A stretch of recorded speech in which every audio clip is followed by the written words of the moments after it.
안녕하세요. 시알국어 양일쌤입니다. 오늘은 5단원 1과 고릴라를 못 본 이유에 대해서 설명하겠습니다. 자습서 268쪽을 펼치시고요. 교과서를 갖고 있는 학생은 176쪽을 펼쳐 놓으시기를 바랍니다. 자, 우리가 이 단어를 공부할 때 중요한 개념 하나를 확인하고 가야 되겠습니다. 이 단원의 그 개념은 읽기 전중어 활동이 무엇인가를 우리가 이해하고 또 읽기의 목적에 따라 다양한 읽기 방법을 적용하는 것을 목표로 하고 있습니다. 시험에 나오는 것이라는 점을 염두에 두고 이 개념을 꼭 숙지하시기 바랍니다. 자, 근데 읽기의 목적에 따른 적절한 방법을 예를 들어 보면 이렇게 보시면요. 속독의 방법도 있고 정독의 방법도 있고 자, 묵독의 방법도 있고 음독의 방법도 있습니다. 자, 이런 것들을 여러분들이 한 번쯤은 들어봤을 텐데 자, 어떤 읽기 방법이 특별한 목적에 따라서 필요한지에 대해서 이해를 하면 되겠죠? 자, 또 하나 중요한 것은 우리가 책을 읽기 전에 자, 뭔가를 준비하는 게 필요하고 또 준비한 것에 따라서 읽는 가운데 그 중간에 어떤 것들을 수행할 것인지 또 다 읽고 나서 그 독후 활동을 어떤 걸 할 것인지 자, 이런 것들이 잘 준비되고 잘 정리될 때 읽기 활동을 잘 할 수 있기 때문에 자, 그런 개념을 미리 우리가 알아두는 것도 필요한 내용이 되겠죠. 그래서 이따가 살펴보겠지만 읽기 전 활동에 무엇이 있고 읽기 중 활동에 무엇이 있으며 후 활동에 무엇이 있는지를 자, 이 글에 대한 걸 연관시켜서 꼭 정리를 해야 된다는 사실을 잊지 마시기 바랍니다. 다음 페이지 본문을 이제 살펴보겠습니다. 자, 제목을 보면 고릴라를 못 본 이유라고 되어 있네요. 여러분, 이 글의 제목 속에는요, 필자가 말하고 싶은 핵심적인 정보가 담겨 있겠죠? 자, 고릴라를 못 본 이유가 무엇인지를 설명하는 설명문의 갈래가 되겠네요. 자, 그렇다고 한다면 우리가 이런 제목을 통해서 이 글의 내용을 예측해 볼 수 있겠습니다. 우리가 본문을 읽기 전에 어떤 활동이 필요한지를 이제 생각해 봐야 되겠는데요. 자, 여기 왼쪽에 콕콕 정리에 나와 있습니다. 읽기 전 과정에 어떤 읽기 방법이 필요한지, 어떤 활동이 필요한지를 한번 생각해 볼게요. 자, 선생님이 지금 이 제목을 통해서 글의 내용을 짐작해 본 것처럼 제목을 보고서 그 의미를 추론하거나 추측해 보는 것이 읽기 전 활동이고요. 또 전체 내용을 대충 한번 스킵해서 훑어보는 것도 전체를 훑어보는 것도 읽기 전 활동이 되겠고요. 글의 내용을 예측해 보는 것도 읽기 전 활동이겠고요. 내용을 추가해 보겠습니다. 자, 질문을 만들어 보는 것도 자, 질문을 만들어서 글의 내용을 한번 예측해 보는 것도 읽기 전 활동이 되겠고요. 자, 소제목, 그러니까 큰 제목 말고 소제목을 보고서 내용을 추측해 보는 것도 읽기 전 활동에 포함되겠습니다. 자, 무슨 어려운 내용 없죠? 자, 그러면 한번 들어가 보죠. 자, 이제 고릴라를 못 본 이유를 이 글의 필자가 과연 어떤 내용을 갖고 와서 설명을 할 것인지 자, 그런 점에 집중하면서 내용을 보면 되겠습니다. 자, 시작해 볼게요. 사람은 오감, 즉 시청, 후미, 촉각을 통해 세상을 인식한다. 자, 이 5가지 감각 중에서 가장 많은 역할을 하는 것은 당연히 시각입니다. 자, 시각을 제일 많이 활용하죠. 자, 사람이 습득한 정보의 80%는 오로지 시각에 의존한 정보들이다. 자, 오감 중에서 시각이 가장 많은 퍼센트, 80%가 거의 5분의 4 아닙니까? 자, 그 정도로 시각의 의존성이 크다라는 얘기를 하고 있네요. 자, 대부분의 정보를 시각으로 받아들이면서 우리는 자연스럽게 시각의 능력을 높이 신뢰를 한다. 당연하죠. 여러분, 이게 우리가 시각을 신뢰하는 어떤 이와 같은 경향은요, 우리가 일반적으로 갖고 있는 어떤 생각입니다. 자, 우리가 이거를 자, 사람들이 가진 일반적인 생각 혹은 보편적인 관념, 다른 말로 통념이라고 하죠. 당연히 우리가 통념을 우리가 시각이 가장 중요하다는 통념을 갖고 있게 됩니다. 자, 근데 필자는 여기서 이것을 이렇게 말을 뒤집네요. 자, 뒤에 접속어 보니까 그런데라고 나와요. 그런데 과연 자, 시각적인 정보들을 다 믿을 수 있는 것일까? 자, 믿을 수 없을 것 같다는 얘기를 하고 있네요. 자, 질문을 던지고 있습니다. 자, 여러분 이 질문을 던지는 방식을 통해서 자, 문제를 제기하고 있네요. 자, 시각 정보의 신뢰성에 대해서 문제를 제기하고 있습니다. 과연 신뢰만 하냐? 자, 우리 눈에 보이는 것은 정말 눈에 보이는 대로만 존재하는 것일까? 자, 이렇게 질문을 던지는 것으로 첫 단락을 시작하고 있습니다. 자, 질문을 던지면서 보편적 생각에 독자의 주의를 환기하고 다룰 화제, 자, 화제를 제시합니다. 문제 제기를 통해서 질문을 제기하고 화제를 제시하는 역할을 자, 이 문장을 통해서 하고 있네요. 보편적 생각에 대한 문제제기, 이것도 우리가 기억해 둬야 되겠습니다. 자, 다음 단락 볼게요. 1999년 신경과학 분야의 국제학술지인 퍼셉션. 자, 국제학술지라고 하는 신뢰성 있는 근거 자료를 갖고 와서 자, 설명을 하고 있죠. 자, 신뢰성 있는 자료를 사용하고 있습니다. 자, 그 잡지에 이런 내용이 나와 있네. 우리 가운데에 있는 고릴라라는 제목으로 실린 논문이 있습니다. 우리 가운데에 있는 고릴라. 이게 어떤 이 제목, 이 잡지에 실려있는 이 연구 논문의 제목 또한 굉장히 상징적 의미를 담고 있네요. 자, 우리가 오감을 이용해서 어떤 정보를 받아들이는데, 자, 우리가 갖고 있는 고릴라, 우리가 고릴라를 갖고 있는 것은 아닌데, 우리 가운데 고릴라가 있다고 말하는 걸 봤을 때 굉장히 이게 중요한 의미가 담겨 있을 것 같습니다. 이런 표현 해놓고 있다. 한번 정리해 보겠습니다. 자, 당시 하버드대 심리학과의 데니얼 사이먼스와 크리스토퍼 차브리스라는 교수가 사람들 대상으로 흥미로운 실험, 즉 하버드대의 실험을 소개해주고 있네요. 자, 그들이 어떤 실험을 했냐면 흰 옷과 검은 옷을 입은 학생 여러 명을 두 조로 나누었습니다. 같은 조끼리 농구공을 주고받게 하는 그런 룰을 만들고요. 그리고서 동영상을 찍었다고 해요. 자, 그리고 이거를 사람들에게 보여줄 때 이게 중요합니다. 보여줄 때 조건. 자, 이렇게 주문. 자, 보여줄 때 조건을 주의해서 보세요. 어떤 조건을 걸었냐면, 자, 검은색과 흰옷 입은 두 조의 학생들이 지금 그 실험 장면에 등장하죠. 동영상에. 이렇게 내용을 주문합니다. 검은 옷을 입은 조는 무시해라. 그리고 흰 옷을 입은 조의 패스의 수만 세달라. 자, 검은 옷을 입은 조를 무시해라는 얘기는 이들을 주의 깊게 볼 필요 없다고 하는 그런 사전 어떤 장치를 하는 거죠.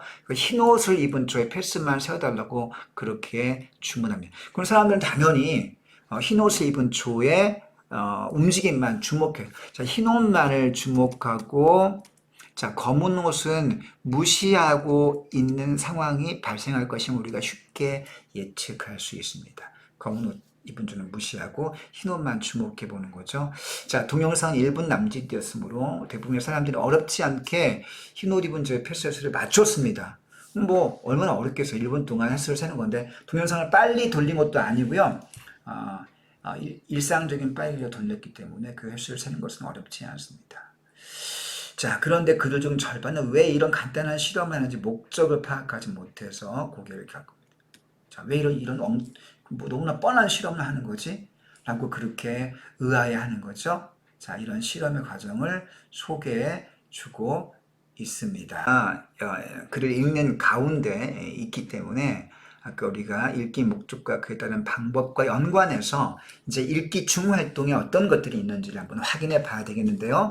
읽기 중 과정의 방법은요, 이런 것들이 있습니다. 아까 선생님이 그 전체 제목에 대한 어떤 내용을 예측해봐라, 소제목을 가지고 내용을 예측해봐라, 질문을 만들어봐라 등등의 읽기 전 활동을 얘기했죠. 아까 앞에서. 자, 이것들에 대해서 이렇게 갖고 와 볼게요. 자, 중간중간 그 질문에 대한 답을 하면서 읽기 하는 겁니다. 뭐뭐 하면서 읽기. 아까는 만들어보기, 예측하기, 추론해보기 등등의 어떤 단어가 쓰였다면 이제 답하며 읽기, 밑줄 그으며 읽기. 자, 주요 내용 관련된 정보를 그러니까 중간중간에 메모하는 메모. 중간중간 메모하거나 밑줄 표시를 하거나 혹은 세모를 치거나 기호를 사용해서 표시합니다. 중요한 내용에. 또 이해가 안 되는 부분은 중간중간 관련 서적이나 인터넷 검색 혹은 사전 같은 걸 활용해서 사전을 이용해서 정보를 확인해 보거나 이와 같은 활동을 중간중간 할 수 있는 거죠. 다 이것들이 읽기 중 활동에 해당되겠습니다. 자, 이제 그 다음 따라 볼게요. 사실 표면적 실험 목적은 아까 검은 옷을 입은 사람의 횟수는 무시하고 흰 옷만 패스를 세워달라는 요구였죠. 이게 바로 뭡니까? 표면적 실험입니다. 실험의 표면적인 어떤 목적은요, 흰옷의 패스를 세는 겁니다. 그죠? 표면적 목적은. 그런데 실제 그 연구진들이 요구했던 표면적 목적은 사실 겉에 제시한 목적이었을 뿐이고, 사실 실험의 목적은, 진짜 목적은 따로 어디 있을까요? 자, 실험 참가자들에게 보여준 동영상 중간중간 사실 고릴라 의상을 입은 한 학생. 그럼 고릴라가 색깔이 무슨 색입니까? 고릴라는 검은색이죠. 그러니까 검은색 고릴라 복장 탈을 쓴 학생이 중간에 그 패스를 주고받는 중간중간에 나와서 이렇게 가슴을 빵빵 오 이렇게 고릴라처럼 가슴팍을 치고 지나가는 장면이 9초 동안 나옵니다. 그런데 그 장면을 사람들은 당연히 인지하지 못하죠. 왜? 흰 옷을 입은 사람들의 패스를 세라고 표면 요구를 했기 때문에 검은 옷을 입은 조의 활동, 그리고 그 검은 옷과 유사한 색깔의 복장을 입고 있는 고릴라를 전혀 주의해서 바라보지 못하는 겁니다. 자, 다시 말하면 고릴라 의상은 주의 집중하지 못하는 거죠. 다른 말로 무주의 대상이 되는 겁니다. 고릴라 복장 입은 사람은요. 당연히 고릴라가 등장한 장면을 고릴라가 왔다 지나갔는데 혹시 보셨습니까? 못 본 사람이 다수라고 답을 하는 그런 상황이 벌어지는 거죠. 자, 고릴라 존재인지를 여부를 실험하는 게 실험의 진짜 목적이죠. 자, 이게 실험의 아까 표면적 목적이라면 이제는 이게 실험의 진짜 목적입니다. 실험의 적으세요. 진짜 목적은 사람들이 고릴라 복장 입은 사람의 존재를 과연 인지했는가? 자, 이쪽 표시해 볼게요. 인지 여부, 고릴라 존재 인지 여부가 실험의 진짜 목적이라는 사실을 여러분들이 기억해 두면 페이지 보겠습니다. 이제 실험의 결과를 정리해 주는 내용이 나오는데요. 자, 재미있는 사실은 동영상을 보는 사람들 중에 절반은 고릴라를 보았다는 사실을 인지하지 못했다. 그러면 고릴라를 보았다는 사실을 전혀 인지하지 못했다. 길게 내모쳐 보세요. 자, 우리가 뭘 하냐면, 자, 우리가 눈앞에 보이는 것들을 우리가 다 본다고 생각하지만 사실은 눈앞에 보이는 것들을 다 인지하는 게 아니라 그 중에서 우리가 관심 있는 사항, 자, 목적을 가진 대상만 주로 인지하고, 목적에서 제외된 대상은 눈앞에 사실 그 시각적 대상이 보임에도 불구하고 그것을 주의해서 보지 못하는 현상이 생긴다는 거죠. 자, 주의해서 보지 못하는, 즉, 무주의라고 하고요. 그것을 보지 못한다. 주의해서 보지 않는 것은 맹시, 그것을 시각적으로 인지하지 못한다. 우리가 이걸 무주의 맹시라고 합니다. 자, 이 개념을 잘 기억해 둬야 되겠고요. 자, 이 실험의 결과를 통해서 여기 보세요. 무주의 맹시의 개념을 설명하고자 하는 거죠. 나머지 절반은 고릴라를 알아봤습니다. 그러니까 그러니까 대상, 그 동영상을 보여주고 고릴라를 보았냐고 하는 마지막 질문을 던졌을 때 절반은 보지 못했다는 그런 반응을 보이면서 황당하다는 반응을 보입니다. 심지어 인지하지 못한 이들에게 고릴라의 등장 사실을 알려주고 다시 동영상에 보여주었을 때조차도 그 사람들은 아까 번의 동영상에서는 고릴라가 등장하지 않았다고 그렇게 고집을 주장하는 사람들이 있었다는 거죠. 황당하게도. 자, 그러면서 사실은 고릴라가 없었는데 있었다고 거짓말하면서 우리를 놀리려고 하는 것이 아니냐 하는 의심을 하기도 했다는 사실입니다. 자, 재미있는 실험 결과를 보여주고 있네요. 이 실험의 목적은 뭐다? 무주의 맹시의 개념을 설명고자 하는 것이다 라는 점 기억해 두시기 바랍니다. 자, 도대체 왜 이들은 고릴라를 보지 못한 것일까? 자, 왜 못 봤을까? 그 이유를 다음 내용에서 설명하겠죠? 질문을 던지고 이게 답하는 방식으로 내용을 전개하고 있죠. 우리가 이걸 뭐라고 합니까? 문답법이라고 하죠. 문답법. 자, 그 밑에 있는 내용을 보면요. 이제 여기 이렇게 내용이 나옵니다. 검은 옷을 입은 조와 흰 옷을 입은 조가 공을 주고받다가 중간에 고릴라 의상을 입은 여기 이 인물이 등장하죠. 여기 고릴라가 등장합니다. 굉장히 가슴을 막 치고 지나가요. 자, 9초나 걸쳐서 등장한 고릴라를 지나가는데 사람들은 흰 옷 입은 사람들만 주목하느라고 바라보지 못하는 거죠. 이 고릴라가 바로 무주의 맹시를, 자, 무주의 맹시의 개념을 확증케 하는 그런 이 실험 속에 존재했던 것입니다. 페이지 보겠습니다. 데니엘 사이먼스와 크리스토퍼 차브리스는 이를 무주의 맹시라고 칭했다. 이들이 이름을 처음 붙인 거네요. 그죠? 네모쳐놓겠습니다. 별표하고. 자, 그 다음 개념을 이제 정리해주고 있습니다. 이것은 시각이 손상되어 물체를 보지 못하는 것. 자, 시각이 손상되면, 망막이 손상되거나 시신경이 손상되면 물체를 당연히 보지 못하죠. 이건 일반적인 이제 시각장애죠. 자, 이건 우리가 시각장애입니다. 이 시각장애와 무주의 명시는 다르죠. 그 차이점을 말하고 있네요. 물체를 봅니다. 시각장애는 물체를 보지 못하는 어떤 그 장애적인 현상인 반면에 무주의 명시는 물체를 봐요. 물체를 봅니다. 보면서도 인지하지 못하는 것을 가리킵니다. 개념을 소개해주고 있습니다. 자, 눈을 멀쩡히 뜨고 있는데 보지 못한다고? 야, 갑자기 여러분 어때요? 갑자기 이렇게 뭐뭐 한다 말한다와 같이 이런 그 객관적인 문체를 구사하다가 갑자기 질문을 던지면서 반말투에 어떤 그 어조가 튀어나오네요. 갑자기 이 글의 필자가 독자를 상대로 말을 내린 겁니까? 자, 여러분 이 부분 좀 주의합시다. 자, 독자가 당연히 이 부분을 보면서도 의아한 느낌을 가질 수 있죠. 분명히 눈이 있는데 못 본다고? 그게 말이 돼? 라고 하는 독자 예측을 필자가 그 반응을 미리 예측해주고 그런 독자의 반응에 공감하면서 호응해주는 그런 문체를 구사하고 있네요. 자, 이건 친근한 구어체, 이런 구어체 우리가 일상생활에서 편하게 사용하는 그런 대화체의 말을 구어체라고 하죠. 구어체를 통해서 독자와 호응하는 그와 같은 특성을 이 문장에서 확인해 볼 수 있습니다. 중요한 내용이죠. 정말 황당한 소리이다. 하지만 우리는 늘 이런 경험을 한다. 자, 독자들이 평소에 이런 경험을 잘 하고 있다고 생각하지 미처 못하기 때문에 필자가 보기에 당연히 독자들이 의심할 만하지만 그러나 우리가 실제로 이런 경험을 많이 하고 있다. 자, 반증 사례를 얘기해 주고 있네요. 반증 사례. 자, 여기가 바로 반증 사례죠. 자, 실현한 뒤에는 유난히 행복한 연인들의 모습이 눈에 띄고, 그죠? 평소에 자기들이 내가 여친이 있을 때는 어때요? 둘이서 막 데이트 맛있는 거 먹고, 뭐 까불고 수다 떨고 하느라고 다른 사람들이 안 보입니다. 그런데 마침 여친하고 헤어진다는 마음이 막 슬프고 꼬리꼬리 할 때 어때요? 응?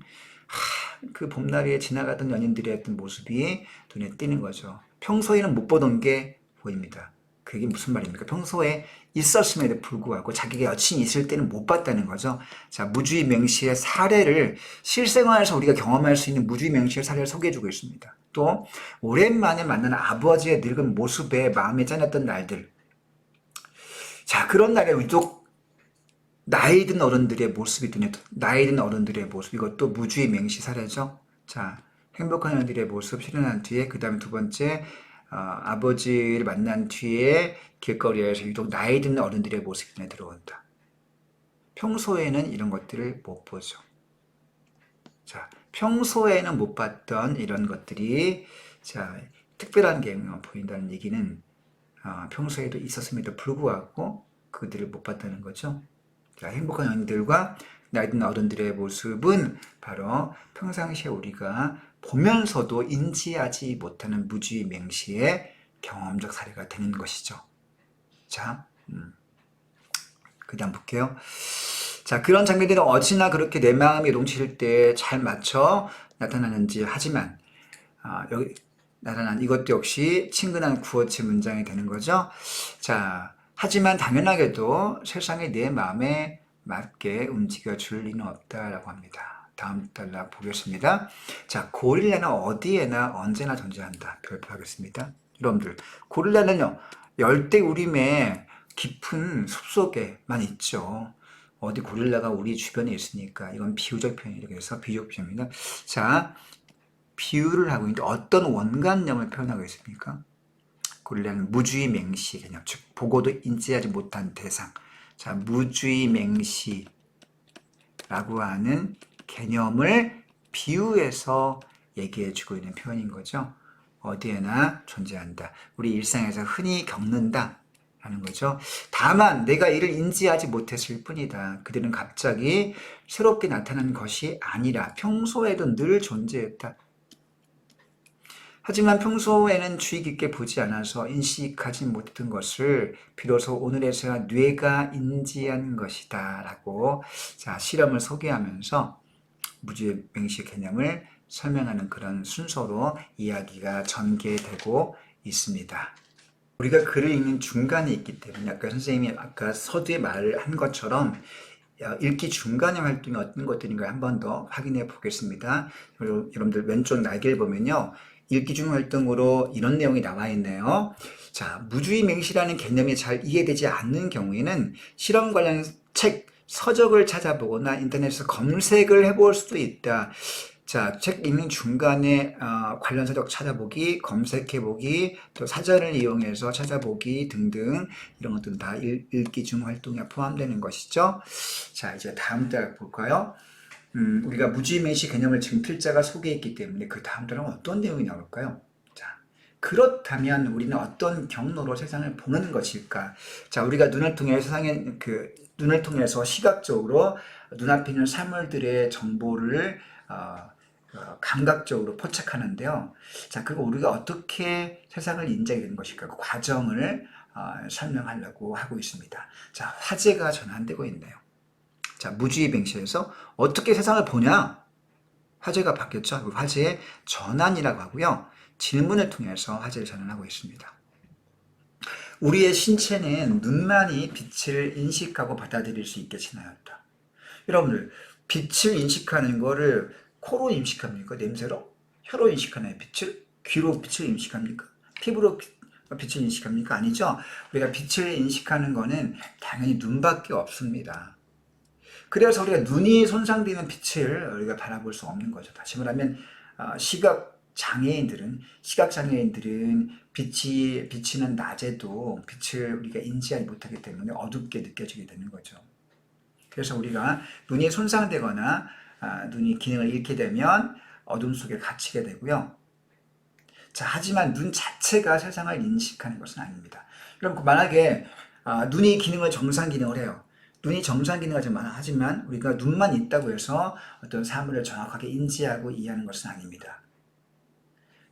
여러분들, 아주 갓 태어난 아기가 망막을 통해서 빛을 뭔가 뿌옇게 보이긴 하지만 사물을 인지하지 못하죠. 왜냐하면 이 시신경과 뇌로 연결된 어떤 과정이 아직은 제대로 형성되어 있지 않기 때문일 것입니다.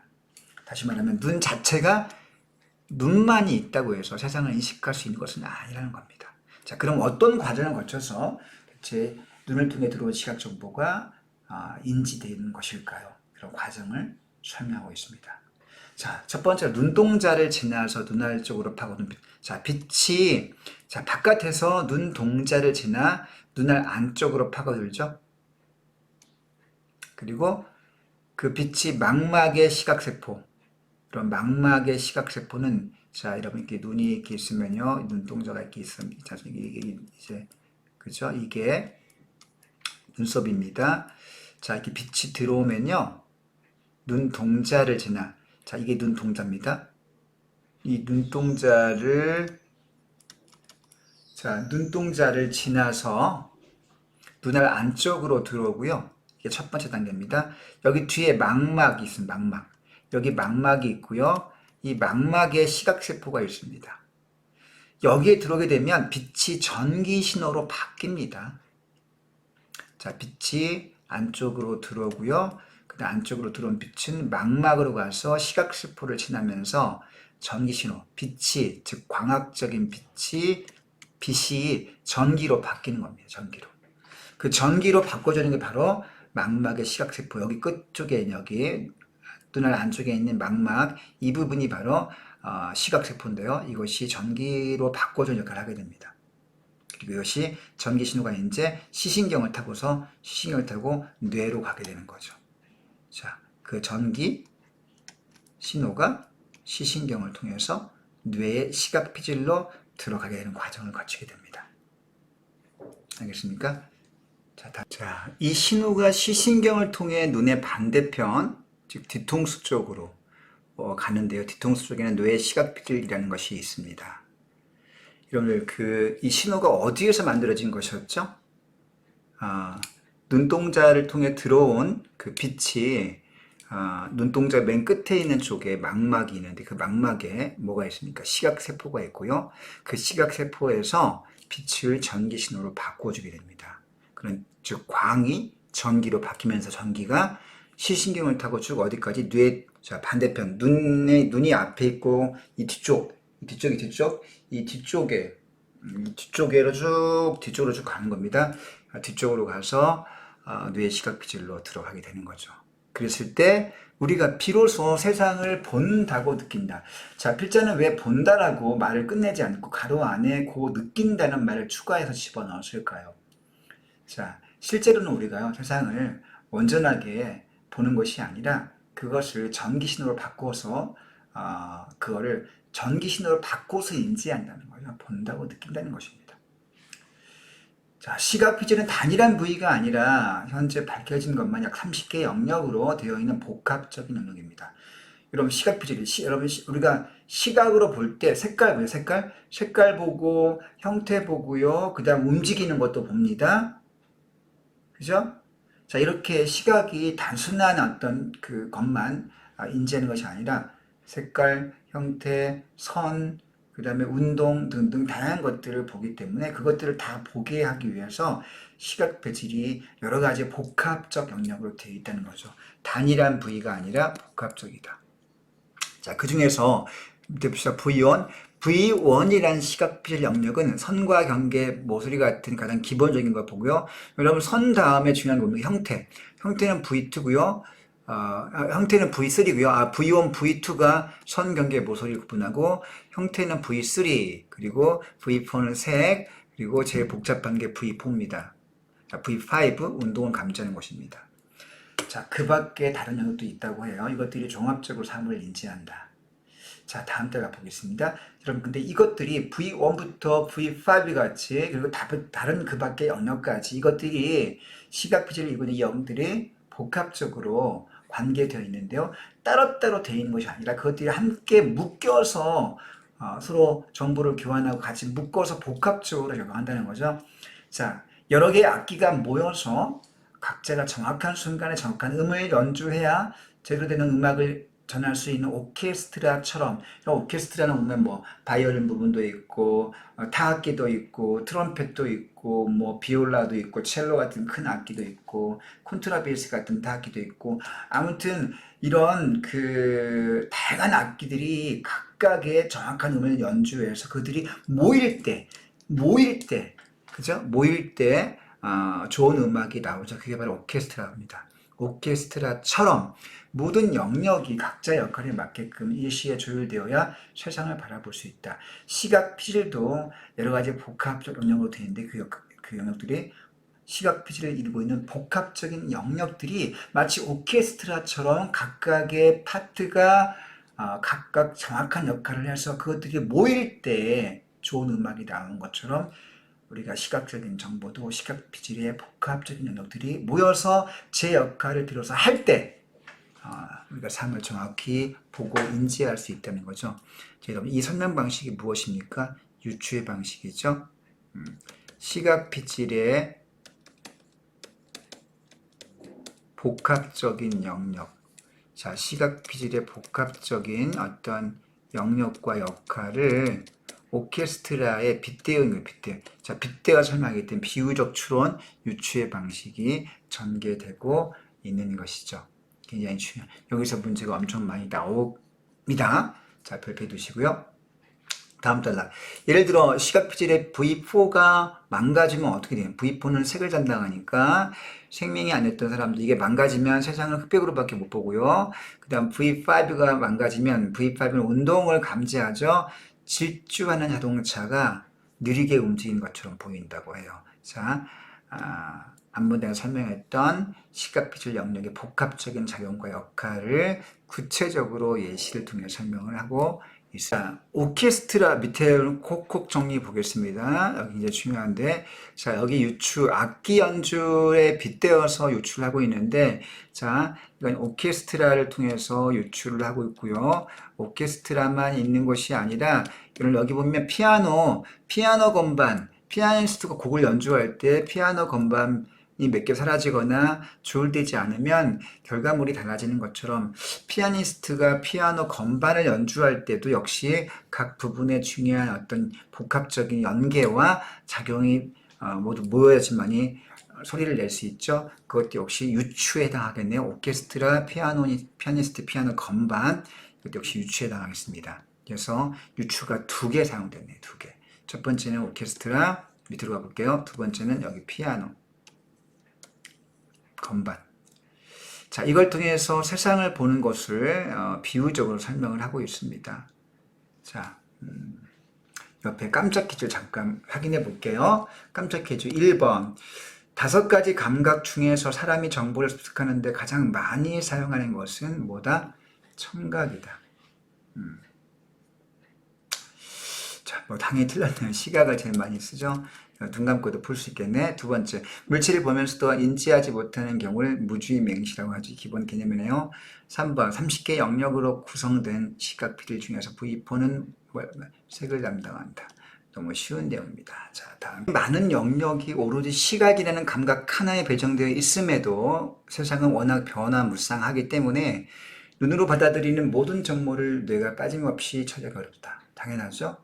우리가 쉽게 납득할 수 있는 내용입니다. 그래서 뇌가 선택한 전략은 무엇이겠습니까? 다 받을 수 없다면 그 중에서 우리한테 수용할 만한 것만 선택해서, 그죠? 골라서 그것만 보게 되겠죠? 우리가 그것을 뭐라고 합니까? 선택과 집중, 그리고 나머지는 무시가 되겠죠? 어떤 것을 선택하면 나머지는 무시가 되고요. 그래서 때에 따라서 그때그때의 어떤 사정과 형편에 따라서 달라집니다. 우리가 융통성이라고 하죠. 이런 뇌 전략을 구사할 수밖에 없는 상황이 됩니다. 자, 그 다음에 예를 들어주고 있네요. 쥐꼬리만 봐도 벽 뒤에 숨은 쥐 전체의 모습을 그릴 수 있고, 빨간색과 파란색의 스펙트럼만 봐도 그 색이 주는 이미지의 의미까지 읽어낼 수 있고요. 자, 하지만 이것은 때와 장소, 현재 관심 대상에 따라서 달라진다라고 합니다. 앞에서 보았듯이 우리는 하나에 집중하면 다른 것은 눈에 뻔히 보여도 인식하지 못하고 지나칠 수 있다. 그렇죠? 즉 우리는 정말로 보고 싶은 것만 보고 보기 싫은 것에는 눈을 꼭 찔끔 감는 것이다 라고 했습니다. 그럼 여기 이제 즉부터 이 2줄 문장의 개념을 정의하면 뭐라고 할 수 있습니까? 무주의 맹시가 되겠네요. 무주의 맹시. 자, 다음 절 볼게요. 감각기관으로 들어오는 정보를 고스란히 받아들이지 않고 제 입맛에 맞는 부분만 받아들이는 걸 뭐라고 하습니까? 편식하는 거. 여러분, 우리가 원래 편식이라고 하는 거는 음식을 먹을 때 내가 좋아하는 것만 골라서 먹는 걸 가리키죠. 자, 이것도 일종의 비유적 표현이에요. 편식하는 것. 이게 바로 뇌로 치면 무주의 맹시가 되는 거죠. 시각으로 치면 무주의 맹시입니다. 그것은 뇌의 보편적인 특성으로 다른 감각도 마찬가지다. 그러면 시각에서는 무주의 맹시가 있는데 청각에서도 무주의 맹청, 그죠? 냄새도 무주의 맹후 같은 게 있다는 거죠. 한번 예를 들어 볼까요? 여러분들, 여기는 지금 물론 엄마의 잔소리 얘기가 들고 나오고 있습니다. 엄마 잔소리 너무너무 힘들어. 그러니까 엄마가 막 뭐라고 혼내거나 또 잔소리할 때 우리가 어떻습니까? 그 얘기를 듣는 척 하지만 사실은 듣고 있지 않고 다 흘려보내죠. 이게 바로 무주의 맹청이 되는 거예요. 무주의 맹청. 자, 뿐만 아니라 무주의 맹후 한번 예를 들어볼까요? 근데 어떤 서로 이성에 홀딱 빠져 있는 눈에 쌍꺼풀이 그 콩껍질이 확 씌어 있는 상태를 한번 생각해 봅시다. 둘이 너무 좋아요 지금. 남자친구의 여자친구에 푹 빠져서 다른 것들 보지 못합니다. 남자친구가 운동 끝에 정말 땀 냄새를 풀풀 풍기고 갔습니다. 다른 사람 같으면 땀 냄새 어우 더러워 이렇게 말할 텐데 그 여친은 오랜만에 만난 남친의 그 땀 냄새를요 인지하지 못하고 그저 좋아합니다. 자, 이게 무주의 맹후의 예가 되겠죠? 여러분도 그런 경험 혹시 있습니까? 있다면 연애 선수겠네요. 자, 그 다음 따라서 눈앞에서 딴전을 피우는 아이의 귀에 좀 넘어갈게요. 자, 필자가 이렇게 충고해 줍니다. 자, 엄마의 잔소리를 듣기 싫어하는 아이가 그 엄마의 잔소리를 흘려보낼 때 그것을 피하기 위한 전략을 친절하게 알려주고 있네요. 필자는 말하기를 처음부터 잔소리하면 싫어하니까 일단은 달콤한 말로 좀 집중을 시켜라. 그래야 효과적이다라는 얘기를 충고를 해주고 있습니다. 자, 눈앞에 뻔히 보이는 고릴라를 보지 못했던 사람들은 눈이 잘못되거나 얼빠진 것이 아니라 자, 고릴라를 보지 못한 것은 잘못이 아니라고 필자가 위로해주고 있습니다. 얼빠진 바보 같은 상태가 아니라 자, 집중하지 않은 시각 정보는 은근슬쩍 뭉개버리는 지극히 자연스러운데 뇌가 왜 자연스럽습니까? 뇌는 아까 나 좀 밑으로 쭉 올라가 볼게요. 뇌 전략, 선택과 집중, 적당한 무시, 엄청난 융통성을 발휘하는 것은 뇌의 자연스러운 전략이라는 거죠. 그것 때문이기 때문에 고릴라를 보지 못한 사람들은 잘못이 아니다 라고 이렇게 위로해주고 있습니다. 뇌의 자연스러운 방식이라는 거. 마지막 끝단락에 도착했습니다. 우리의 뇌는 이런 식으로 세상을 보다. 이런 식이 가리키는 내용이 무엇입니까? 이 지시어의 내용은 아까 말했던 뇌의 전략이죠. 선택과 집중, 적당한 무시, 융통성이었던 거 여러분들 기억납니까? 아까 윗줄에 나왔었죠? 이걸 확인해 보세요.